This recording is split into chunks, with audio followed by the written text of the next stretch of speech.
yung switch. So ayan. Magandang araw mga kakuryente. Meron naman po akong ibahagi sa inyo. Sa ngayon po, ito po ay 3 ilaw. Papaganahin ng isang switch.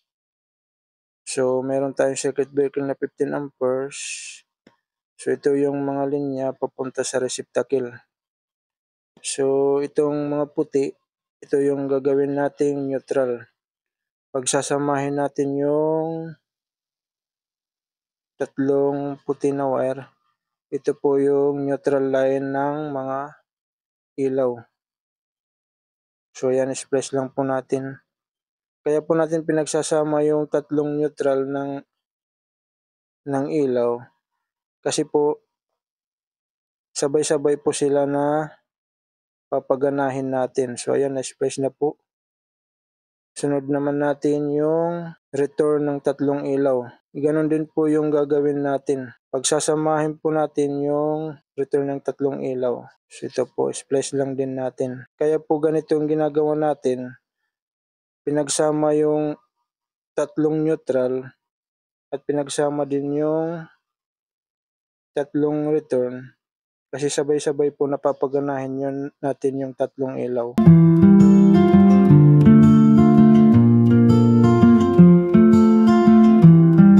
So yan, okay na po yung neutral at saka return ng tatlong ilaw. So ito po yung neutral, ito po yung returns ng tatlong ilaw. So lagyan natin ng supply line yung neutral natin. Ito po galing sa circuit breaker natin. Lagi po nating tatandaan na ang neutral line, palagi yan magpupunta sa ilaw natin.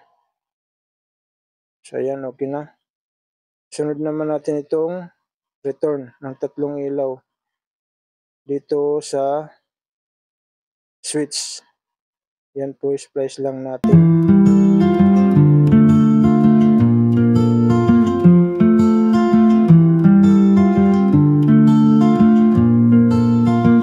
So okay na. Sunod natin itong live wire galing sa circuit breaker. Ito po. At saka yung papunta sa switch. Yan po, splice lang natin yung live wire. Lagi po nating tatandaan na yung live wire, palagi yan pupunta sa switch. Para kung naka-off yung switch natin, walang dadaloy na kuryente papunta sa ilaw. So ayan. Splice na natin yung neutral, return, at saka itong live wire.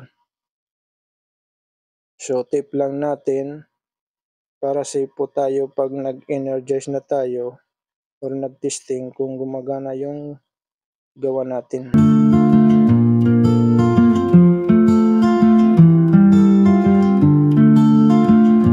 So ayan, okay na. Ito namang return natin.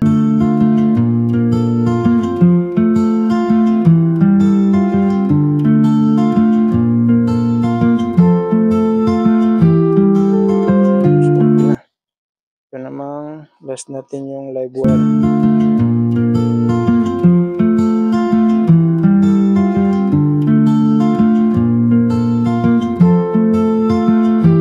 So okay na. Na-tape na natin yung tatlo. Lagyan na natin ng bulb para matesting natin.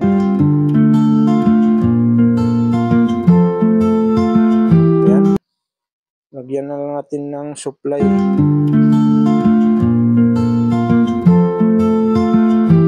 So ayan, okay na. Switch lang natin yung breaker. Hindi pala naka-off yung switch. So ayan. Okay na. Salamat po mga kakuryente.